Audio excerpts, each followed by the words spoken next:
You spent most of your childhood while Japan was expanding its militarism.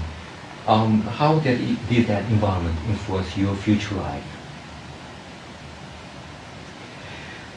Well, I think it's not so much of my experience during my childhood, but I think what I learned after the war, and particularly in the university, and also in the United States, I really feel that when we had Meiji restoration, I think our ancestors did a great job to learn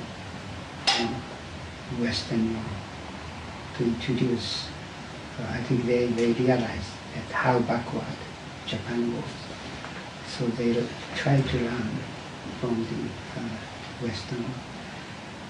I think it was,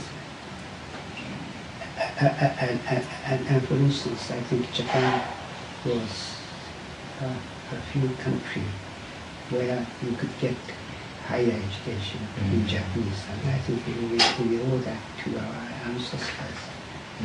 But I think this process took place during the colonialism, and to catch up with the Western Europe. I think Japan also became a colonial party, and I think for the Japanese, this big development, becoming power in the world was a glory. But on the other hand, I think we did not understand that the glory of one country means tragedy of other countries. And I think in the present world, I do not think we should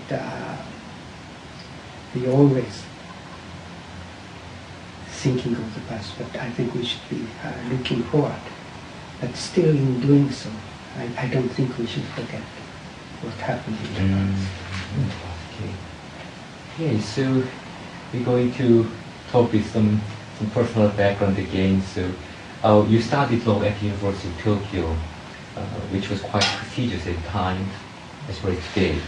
So who taught you English law at Tokyo University, and how are their teachings? And what did it say about the past and future of Japan in the international community? Well, as far as international law is concerned, I took the lecture of Professor Kisaburo Yokota, and I think he was a very prestigious professor. And also there was a special course on international organization by Professor Takano. But to be very frank, and it might not sound comfortable to Professor Nakatani, but after joining the Foreign Service, I think what helped me most in dealing with international law is not the international law lecture at the university here, but more basic legal studies, like we had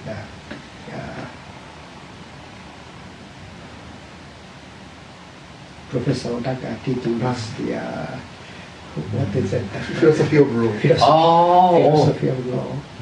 And Professor Miyazawa's lecture on Constitution, Professor Dando's lecture on criminal law, and Professor Wagatsuno's lecture on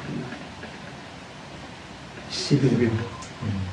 Those are the basic, that teaches the basic legal concept. And I think international law for practitioners like me is something like procedure law. Now, for instance, criminal procedure law. You cannot understand criminal procedure unless you know the criminal law Criminal, or constitution also. You cannot really understand the international law without knowing the basic legal concept. And so this is, I'm not belittling any influence from Professor Yokota or Professor Takano, but still, I think that to develop your legal thinking, you have to have an overall education. And when I went to the Fletcher School, and I took international law course by Professor Leo Gross. Right. He's a very famous professor. His course here in the University of Tokyo, in those days, the lectures are just lectures. It's one way education. But in the United States, it's a two-way education. It's a case law education, and it's not really dealing with minor things, but through the case law study, they teach the real foundation of international law, and that was very useful.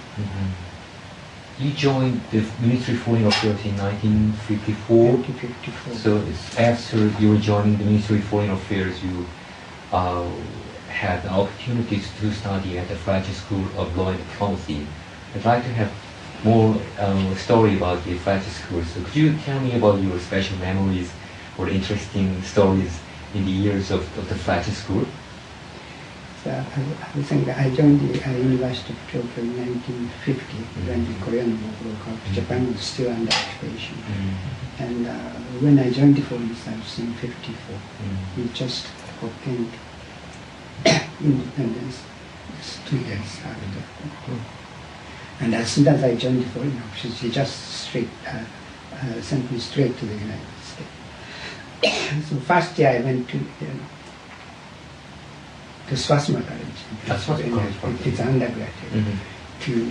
I thought it would be better to get used to not the specific subject, but to get American life. And then went to the Fletcher School. The Fletcher School at that time was very small, very small school. But it was as a professional school. They had, I think total was only about 30 students. And about half of them are foreign students, mainly from various foreign service students. And the American students, they, after graduation, they went to foreign service for 2 international trade. Some became teachers. But the good memory I have is that was such a small community. And we had lunch and dinner together. And undergraduate, when you go to undergraduate school, you go to cafeteria and you bring your food yourself. But there, they serve.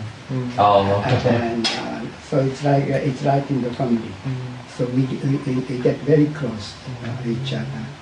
And good thing is that happens particularly after we left the Fletcher, because everywhere I go,